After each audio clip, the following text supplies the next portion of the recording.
29e édition de la Rande Auvergne, la plus enduro des classiques. Bienvenue à Ambert.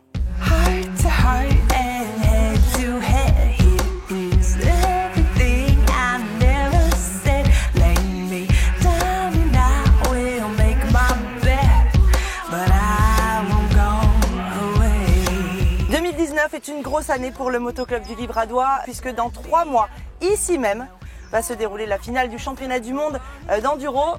D'ailleurs, le prologue va se dérouler juste derrière moi. Ce sera le vendredi 27 septembre. Mais revenons à nos moutons, la Rande Auvergne. Et cette année, le club a ouvert l'épreuve à plus de participants. Ils seront 560 au départ demain. C'est complet. Ils sont tous venus découvrir ce que c'était.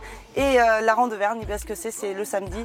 Une matinée très difficile avec toujours un CH1, un CH2 avec des voies romaines, pas mal de cailloux. On va aller cap au nord pour cette première journée et puis deuxième jour cap au sud du côté du Puy-en-Velay avec 225 km le samedi, 175 le dimanche sans compter les spéciales. Et cette année, le club a beaucoup travaillé puisqu'on aura des spéciales à chaque fois de plus de 5 km.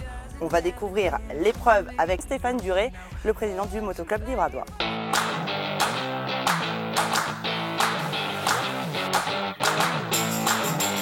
29e Rande Auvergne, donc on a fait les choses qu'on savait faire et bien faire. Donc on a fait une rande classique, on va dire. Samedi matin, on réchauffe tout le monde malgré les températures déjà présentes, mais à la fraîche, ça sera déjà mieux.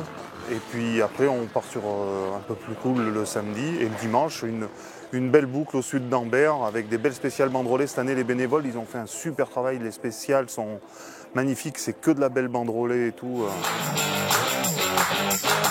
On a fait des spéciales un peu plus longues, on espère qu'on va arriver à l'heure de chrono sur les 2 jours. Pour une classique, je trouve que 5 spéciales par jour, quand on arrive à 1 heure de chrono pour les meilleurs, c'est pas vilain. Non, on reste que dans le Puy-de-Dôme, on ne change pas de département. Et plein de petits villages qui nous accueillent pour les CH. Chaque année, bon, c'est des endroits différents, mais le premier CH à Vertolaye, un petit village incontournable du motoclub, parce que c'est là où on a fait la finale du championnat de France de trial l'année dernière. On est retourné voir tous les gens chez qui on a l'habitude d'aller. On a ouvert notre carnet d'adresses, on a dit tiens là, le S3, il y a 7 ans qu'on n'y était pas allé. Du coup, on a une spéciale nouvelle et inédite en même temps. Enfin, au bout de 29 ans, on a un carnet d'adresses qui est bien rempli et on arrive à proposer à chaque fois des choses différentes aux pilotes. Et c'est bien de se renouveler dans une classique. On est en plein milieu d'un parc naturel. Donc on travaille depuis très longtemps avec les gens du parc et les gens de la DDT. On étudie notre parcours, bon, il y a des discussions sur certains passages, mais je crois que c'est une des premières années où on a quasiment discuté sur rien. Là, on va mobiliser entre le vendredi, samedi, dimanche, on mobilise 500 personnes sur les 3 jours. La chaleur, on a prévu de l'eau sur toutes les spéciales et on instaure le camel bag obligatoire au départ. Le matin, tous les matins, obligatoire. Si le pilote l'a pas, il ne prendra pas le départ. Voilà. On ne peut pas prendre de risque avec la santé des pilotes.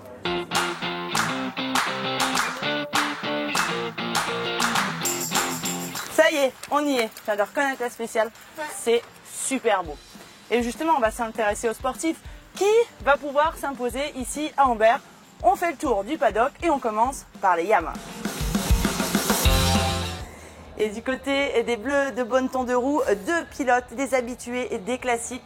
Manuel Bépard, 41 ans, il roule un petit peu moins, mais nul doute que sur l'herbe vierge, il saura encore montrer ce qu'il sait faire. Et puis on aura Julien Gauthier, il partira avec le numéro 2, certainement l'un des plus grands favoris avec Jérémy Faroux. Du côté de chez Daffy, tous les jeunes du team sont au départ de la Rande Auvergne. Mais bien sûr, on va s'intéresser surtout à Nathan Bérère, même s'il n'a pas beaucoup reconnu à cause de ses études. Et oui, on sait tout. Attention, la 125 Husky de Nathan devrait quand même bien figurer.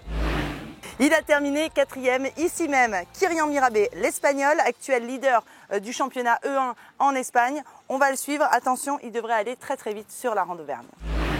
Vous avez vu ça? C'est la moto qui a fait un podium en championnat du monde. C'était juste le week-end dernier en Italie, piloté par Antoine Basset. Et oui, il fait aussi partie des favoris pour le compte du team Atomic Moto de Seb Dupont-Troué. Bon, c'est pas un spécialiste des classiques, mais on devrait quand même le retrouver aux avant-postes. Du côté des Bleus de Nîmes, les Cherco, on a 3 pilotes avec tout d'abord Fabien Planet, pilote de développement de la marque. Il évoluera ici sur une 300 de temps.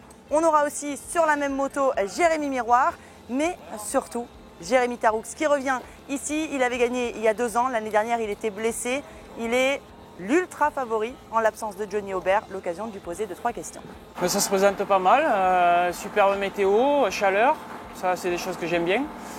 Des spéciales très jolies, longues, ça va être intéressant pour faire de l'écart. C'est vrai que Johnny s'est blessé, donc ça fait vraiment un top pilote à moins. Maintenant, Godgot est très fort cette année sur les classiques, il roule bien. Donc il va falloir être avec lui de suite pour pouvoir jouer la gagne le dimanche. Voilà, le but du samedi, c'est pas faire de grosses fautes, rester bien concentré, proche des premiers. Si je peux être devant, c'est mieux, mais voilà, c'est pas le but d'être en tête direct. Le but, c'est d'être devant dimanche soir. Ouais. Vous l'avez compris, cette Rand Auvergne 2019 se présente sous les meilleurs auspices avec de belles bagarres déjà bien annoncées, mais aussi, attention, une grosse chaleur. Et les pilotes, n'oubliez pas votre camelback, sinon vous ne pourrez pas prendre le départ, ce sera formellement interdit. Vous allez pouvoir nous suivre sur la page du Facebook du Motoclub du Livradois ou de la Rand Auvergne avec des résumés chaque soir, demain soir et dimanche soir. Et puis on se retrouve déjà demain matin en live ici au départ. Ciao.